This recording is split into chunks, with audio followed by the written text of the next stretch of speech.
Today, we're diving into one of the most unbelievable, literally overnight transformations of land use in American history. We're talking about Hadley's Bend, Tennessee. It's an absolute roller coaster of a tale. We've got an extreme boom, a sudden bust, and a really surprising peacetime resurrection that incredibly reaches all the way to the moon. We're going to unpack exactly how a sleepy piece of farmland became this sprawling, secretive hub of global wartime power, crashed into a ghost town, and then rose again to totally change how we package our food and clothe our astronauts. Let's get right into it. The sheer scale of this transformation is wild. For most of the 19th century, this whole area was just quiet, open agriculture.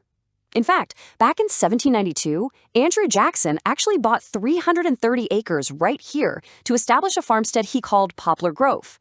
And for over a century, it stayed that way. Just peaceful farmland. But then, on April 6, 1917, the United States entered the First World War.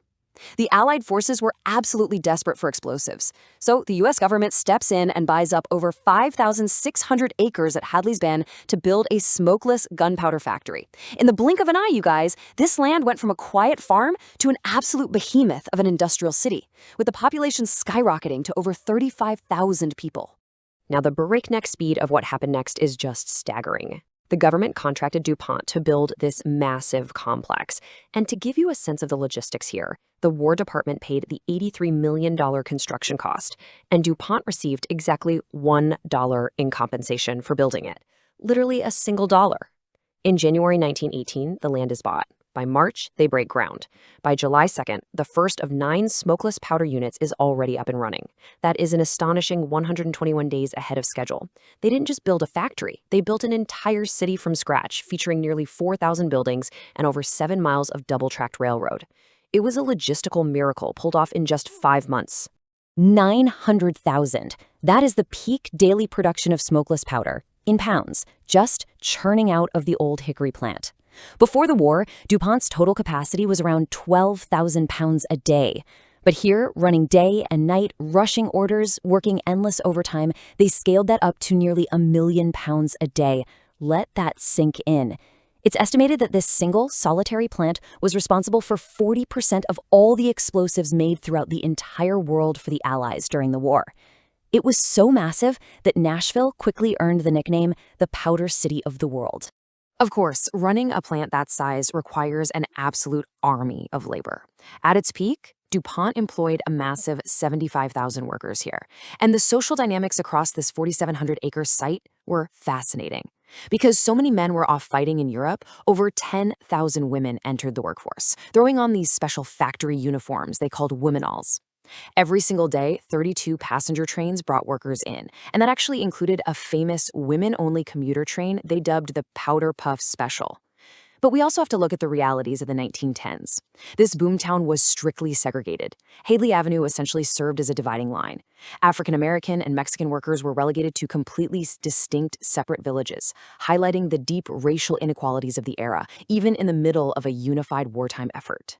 To really comprehend the reality behind all these massive statistics, though, we have to look at the human element. Meet Lou Cretia Owen. She was just 22 years old when she was hired in October 1918 as a welfare worker in the Women's Work Department. Basically, her job was to oversee the female employees, everything from inspecting dormitories to handling the personal drama generated by what she called the wild heart of Old Hickory. What makes Lou so incredibly vital to this history is her daily journal. Her diary gives us this rare, unfiltered, ground-level view of the women who travel to the plant looking for an adventure or just trying to fulfill their patriotic duty. And Lou's diary becomes absolutely crucial when we look at how the company tried to spin the narrative. See, DuPont published a weekly newspaper called the Old Hickory News. It was essentially corporate propaganda designed to keep spirits high. It emphasized safety, company loyalty, and deliberately downplayed anything negative. But the reality on the ground was much darker. In September 1918, the Spanish influenza struck the densely packed boomtown. While the company paper brushed it off, Lou was writing in her diary. On October 4th, she wrote, "The influenza is raging here, tragedies following in the trail of the disease." She was documenting the grim reality that the corporate PR machine was actively trying to hide. She shares some truly heart-wrenching anecdotes, too. The death toll got so high that bodies were temporarily stored in the YMCA basement until they could be loaded onto trucks and hauled off to Nashville. In one really tragic entry, Lou talks about a young war bride who had secretly married a sailor before coming to work at the plant. She ended up contracting the virus, died in the temporary hospital, and was buried in a nameless grave, all just to hide her secret marriage from her family. It's a very sobering reminder of the raw human cost behind those astounding production numbers we just talked about. Then, almost as suddenly as the city exploded into existence, it just vanished. On November 11th, 1918, the armistice was signed. The war was over, and instantly, that massive demand for smokeless powder just evaporated. Production halted completely. The factory closed its doors by January 1919, and the workers packed up their lives and left. The collapse was honestly breathtaking. A bustling, vibrant city of 35,000 residents crashed into a literal ghost town of just 500 people by the end of 1919. Tumbleweeds could have literally rolled down the streets of the former Powder City of the world. As you can imagine, this sudden bust led to a massive financial shock and a pretty major scandal. The federal government had poured $83 million into constructing this state-of-the-art facility, but with the war over and the site totally abandoned, the War Department decided to liquidate. In October 1920, they sold the entire 4,700-acre facility, the town included, to the Nashville Industrial Corporation for just $3.45 million. That jaw-dropping devaluation immediately triggered a federal investigation. It actually resulted in a grand jury fraud indictment for the director of sales for the War Department. The greatest powder plant on Earth was sold off for pennies on the dollar. But Old Hickory's story wasn't over quite yet. In 1923, DuPont actually bought the site back. They pivoted from the volatile chemistry of explosives to the peacetime chemistry of consumer goods. They started using regenerated cellulose to manufacture rayon for clothing and, famously, moisture-proof cellophane. That absolutely revolutionized the food packaging industry.